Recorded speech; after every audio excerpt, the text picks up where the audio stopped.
Solomon அவர்கள் மேல் ஆசை வைத்து அவர்களோடு ஐக்கியமாற. யார் மேல சாலமோன் ஆசை வைத்திருந்தான்? ஸ்திரீகள் மேலும் மாம்ச இச்சைகள் மேலும். ஒரு பொறுப்பில் இருக்கிறவன், ஒரு ராஜாவாய் இருக்கிறவன், தேசத்தை ஆளுகிறவன், ஜனங்களுக்கு நன்மை செய்கிறவன். வசனத்துல வாசிக்கிறோம், சங்கீதத்துல கர்த்தர் நன்மை செய்கிறார்.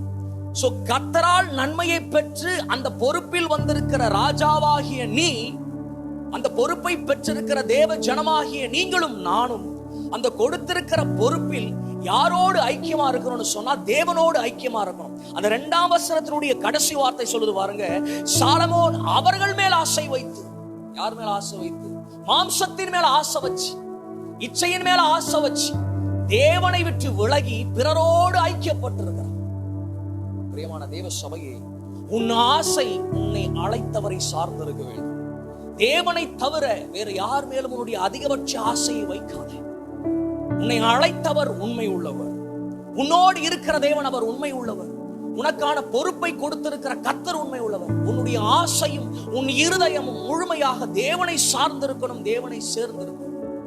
நீ அந்த ஆசையை வேற ஒரு இடத்துல காட்டுவ அப்படின்னு சொன்னா, உன் ஐக்கியத்தை தேவனை தவிர வேற ஒரு இடத்துல கொண்டு போவன்னு சொன்னா, தேவனுடைய வாழ்க்கையில அனுமதிச்சதெல்லாம் உன்னிலிருந்து விலகும். தேவனுடைய ஆசீர்வாதங்கள் உன்னிலிருந்து விலகும். தேவன் நன்மையை செய்திருக்கிறார், கர்த்தர் நன்மையை கொடுத்திருக்கிறார்.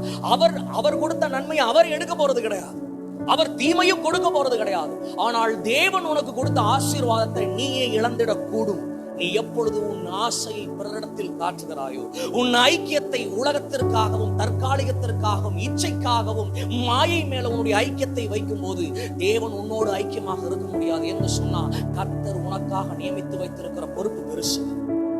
கர்த்தர் உன்னை நிறுத்தி வைத்திருக்கிற பொறுப்பு பெருசு. கர்த்தர் உனக்கு கொடுத்திருக்கிற அந்த கடமை பெரிது. சோ அந்த கடமையில் இருக்கிற நீங்களும் நானும் தேவனோடு ஐக்கியப்பட்டிருக்கிறோம், தேவனோடு கூட சேர்ந்து இருக்கணும். சாலமோன் இழந்தான், சாலமோனால நிற்க முடியல. ஏன்னு சொன்னா, அவனை சுற்றிலும் மாம்ச போராட்டம், அவனை சுற்றிலும் இச்சை சூழ்ந்திருக்கிறது. இன்னைக்கு நிறைய பேர் மாம்சத்துல விழுந்து போறான். அது எவ்வளவு பெரிய பொறுப்பா இருந்தாலும் மாம்சத்தில் வீழ்ச்சி ஏற்படுகிறது, இச்சையினால் விழுந்து போகிற நிலைமை வருது.